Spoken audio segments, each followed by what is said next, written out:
ఒకటేమో ఈరోజు phone tapping సంబంధించినటువంటి కేసులో కేటీఆర్కు సిట్ నోటీసులు, మొన్ననేమో హరీష్ రావుకు నోటీసులు ఇవ్వడం జరిగింది. నిజంగా మీ దృష్టిలో గత సర్కార్ హయాంలో ఫోన్ ట్యాపింగ్ జరిగిందని ఏమైనా భావిస్తానో, లేదా కక్షపూరితమైనటువంటి దాంతో మాత్రమే ఇట్లాంటి సిట్ పేరు మీద ఇటువంటి నోటీసులు ఇస్తానని చెప్పేసి అనుకోవచ్చు? దీన్ని ఫోన్ ట్యాపింగ్ జరిగింది వాస్తవమే. వాళ్ళ ఫోన్ ట్యాపింగ్ లేదు, అందరు ఫోన్ ట్యాపింగ్ చేశారు. ఉద్యమకారులై, నిరుద్యోగులై, నాయకులై ఫోన్ ట్యాపింగ్ చేశారు. ప్రజాస్వామ్యంలో ఫోన్ ట్యాపింగ్ చేయడం అనేది తప్పు. అయితే దాని మీద ఇంత రాద్ధాంతం అవసరం లేదు. అది ఏదైనా ఉంటే లీగల్గా చేయాలి.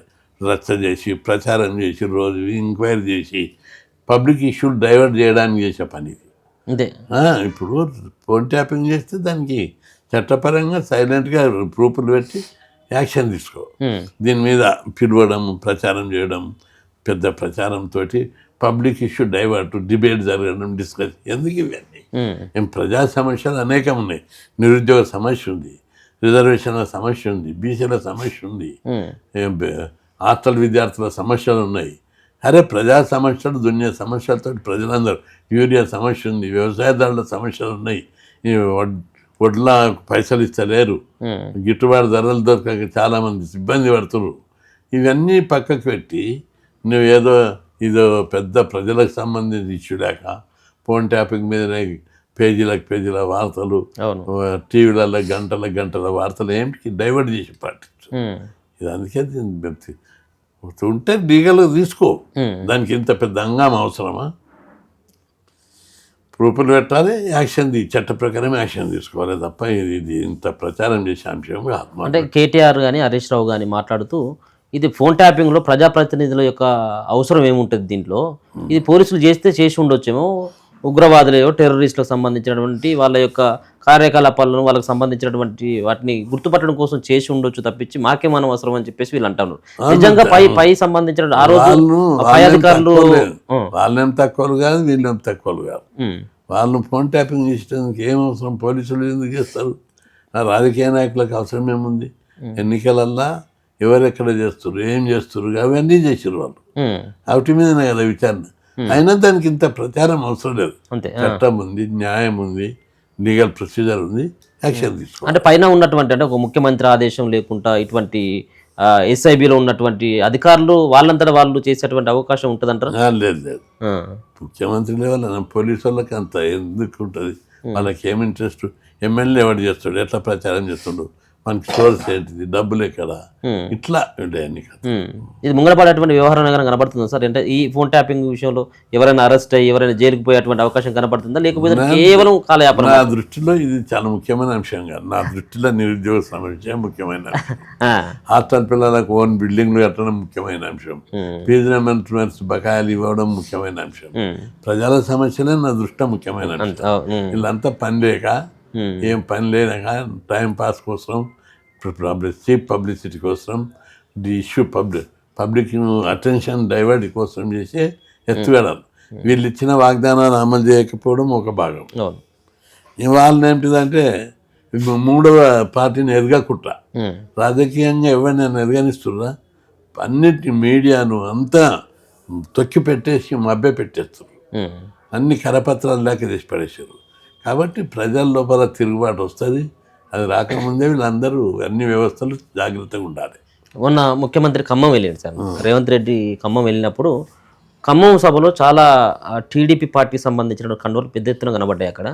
అంతేకాకుండా ఆయన మాట్లాడుతూ చంద్రబాబు నాయుడు పార్టీ అయినటువంటి టీడీపీ పార్టీని తెలంగాణలో లేకుండా చేసినటువంటి కేసీఆర్ని బొందబెట్టాలి అని చెప్పేసి ఆయన మాట్లాడినటువంటి మాటలను ప్రస్తావిస్తూ చాలామంది బీఆర్ఎస్ పార్టీకి సంబంధించిన నేతలు కూడా మళ్ళీ చంద్రబాబు కనసల్లలోనే రాష్ట్రంలో సర్కారు నడుస్తూ ఉన్నది, మళ్ళీ చంద్రబాబు పార్టీని తెలంగాణలోకి తీసుకురావాల్సినటువంటి అవసరం ఏముంది, దానికోసం పెద్ద ఎత్తున కుట్రలు జరుగుతూ ఉన్నాయి, రేవంత్ రెడ్డి వాళ్ళ పాత గురువుతోటి మళ్ళీ స్నేహాన్ని కొనసాగించాలన్నటువంటి ఒక ప్రయత్నం చేస్తున్నాడని చెప్పేసి కొంత మాట్లాడుతున్నాం.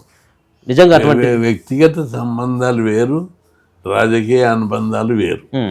వ్యక్తిగత సంబంధాలు అందరు ఒకటేసారి తెలుసుకోలేరు.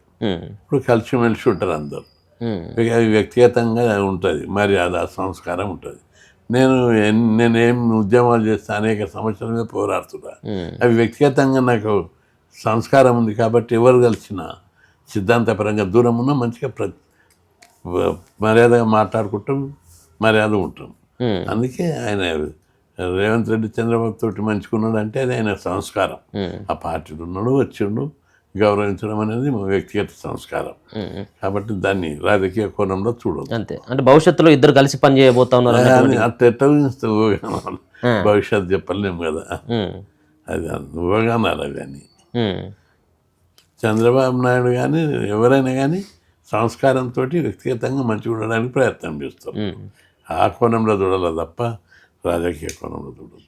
సో ఇంకొక హాట్ టాపిక్ కూడా బొగ్గు రవాణాకు సంబంధించిన విషయంలో మంత్రుల మధ్యలో ఏదో ఆధిపత్య ధోరణి కనబడతా ఉన్నది. బొగ్గు కుంభకోణం పైన బట్టి విక్రమార్క, కోమటిరెడ్డి వెంకటరెడ్డికి సంబంధించిన సోదరునికి ఇవ్వాలని రకరకాలైనటువంటి ఊహాగానాలు వస్తూ ఉన్నాయి. నిజంగా అసలు ప్రభుత్వంలో ఏం జరుగుతూ ఉంది? ప్రభుత్వం పూర్తిగా ఒక నాకున్న రిపోర్ట్ ప్రకారం 3 మంత్రులు రాష్ట్రాన్ని దోసుకుంటున్నారు, 1000 కోట్లు దోపిడీ చేస్తున్నారు. ఇంకా కొందరికేమో తక్కువ స్థాయిలో ఉన్నారు, కొందరు ఆనెస్ట్గా ఉన్నారు. కొందరు మంత్రులు ఏమాత్రం కరప్షన్ ఓపెన్గా మంచిగా ఉండలేదు, కరప్షన్ లేదు వాళ్ళకు. కరప్షన్ ఉన్న మంత్రులు 3-4 ఉన్నారు. దోపిడి దోసుక తింటారు, దోపిడి గుడి లింగాన్ని మింగుతున్నారు. అందుకే ఆ విషయంలో ప్రభుత్వంలో ఉన్న మంత్రివర్గం లోపల కరప్షన్ను అరికట్టవలసిన బాధ్యత ముఖ్యమంత్రి మీద ఉంది. లేకపోతే ప్రజల నుంచి తిరుగుబాటు అయితే పెద్ద ఎత్తున ఉద్యమం. ఇప్పుడు ఆయన తిరగకుండానే ఇటువంటి దోపిడీ జరుగుతూ ఉంది, మంత్రులు అంతా కూడా చెలరేగిపోతా ఉన్నారు అనుకోవచ్చు. తెలిసే జరుగుతుంది, తెలిసి ఉంటుంది, తప్పనిసరి తెలియకుంటే తెలిసినా కానీ ఎందుకు ఆయన హెచ్చరించలేకపోతున్నాడు? దేనికోసం అనుకో రాజకీయ అస్తిత్వం ఊరికి ఇక వాళ్ళకున్నాయి, వీళ్ళవి వీళ్ళకున్నాయి. ఆయనకుండే లోటుపాట్లు ఆయనకున్నాయి. పార్టీని నడపాలి, కేంద్రంతో సంబంధాలు, అందుకోసం ఆయన కొన్ని తప్పులు చేస్తాడు. దాన్ని అసలు తీసుకొని వీళ్ళు దోపిడీ చేస్తారు. నేనంటే ఇవన్నీ ఎందుకు అన్నట్టు ఉండొచ్చు. ఇంకా అది రాజకీయంగా డీప్గా పోతే వేరే విషయాలు, కానీ మనకు అది ఆ కోణం అవసరం లేదు. ప్రజల గురించి ఉండి రిజర్వేషన్లు పెంచాలి, అమలు చేయాలి. సో మీతో పాటు మీరు పనిచేస్తున్నటువంటి, అంటే మొన్న సర్పంచ్ ఎన్నికల కంటే ముందున్నటువంటి కొన్ని బీసీ సంఘాలు కావచ్చు, ఎవరు కూడా మాట్లాడితే ఒకరిద్దరు మీ సంబంధించినటువంటి అందరూ మాట్లాడుతున్నారు. మీడియాలో ఎక్కువ ఫోకస్ కావడం లేదు ఒకటి. రెండవది ఉద్యమం చేసి రకరకాలుగా చేస్తున్నాం. దున్నపోతు మీద మనబడ్డట్టు ఇంతకుముందు చెప్తాం కదా, దున్నపోతు మీద ప్రజాస్వామ్యంలో ఉద్యమం అంటే ఏంటిది? బంధు జరిపినాం, ధర్నాలు జరిపినాం, ర్యాలీలు జరిపినాం, పెద్ద పెద్ద ప్రదర్శనలు జరిపినాం, కలెక్టరేట్ను ముట్టడి చేసినాము, రౌండ్ టేబుల్ కాన్ఫరెన్స్, కుల సంఘాల సమావేశాలు, ఎన్ని చేయాలని అవన్నీ చేస్తున్నాం. ప్రజాస్వామ్యం ఇవన్నీ గౌరవించాలి. నేను ఉద్యమాలు చేయబట్టి 52 ఏళ్ళు అయింది. చెన్నారెడ్డి పీరియడ్లో 2 ధర్నాలు చేస్తేనే ఉద్యమం ఉండేది. అంజయ్య పీరియడ్లో ధర్నాలు చేస్తే పిలిపించి పరిష్కారం అయ్యేది. విజయభాస్కర్ రెడ్డి పీరియడ్లో కూడా ఉద్యమాలు చేస్తే పిలిపించి పోలీసులతో పిలిపించి పరిష్కారం.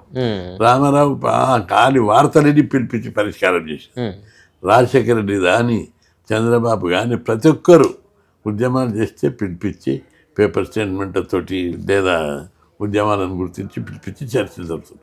రేవంత్ రెడ్డి మొద్దువారిపోయాడు. ఉద్యమాలు చేస్తే పట్టించుకుంటలేడు, ధర్నాలు చేస్తే పట్టించుకుంటలేడు, బంధువులు జరిపితే పట్టించుకుంటలేడు. ఇక నేనేమో పీస్ఫుల్గా చేయండి అని చెప్తున్నా. దాని ఇప్పుడు ఇక మీటింగ్ ఏంటిది? ఎమ్మెల్యేని గెరావ్ చేయడం, ఎమ్మెల్యే క్యాంప్ ఆఫీసర్ని తగిలబెట్టడం, ఎమ్మెల్యేల కాళ్ళని తగిలబెట్టడం, ఇవే మీడియా. ఇక అట్లాంటి వైలెన్స్ వద్దురని ఆయన నేను నచ్చ చెప్తున్నా. ఇక అవే మీడియా. ఇప్పుడు ఇంకా చూద్దాం, గౌరవించుదాం. కోర్టుల కేసు ఉంది, మర్యాద ఇంటే సరిపోయాయి. కోర్టుల కేసు గెలుస్తాం మేము అని ధీమా ఉన్నది. అందుకే ప్రభుత్వం తప్పించుకోవడానికి ఎన్నికలకు వస్తుంది. కోర్టు కేసు గెలవనికి చేత కాదని తప్పించుకోనికి వస్తుంది అంతే.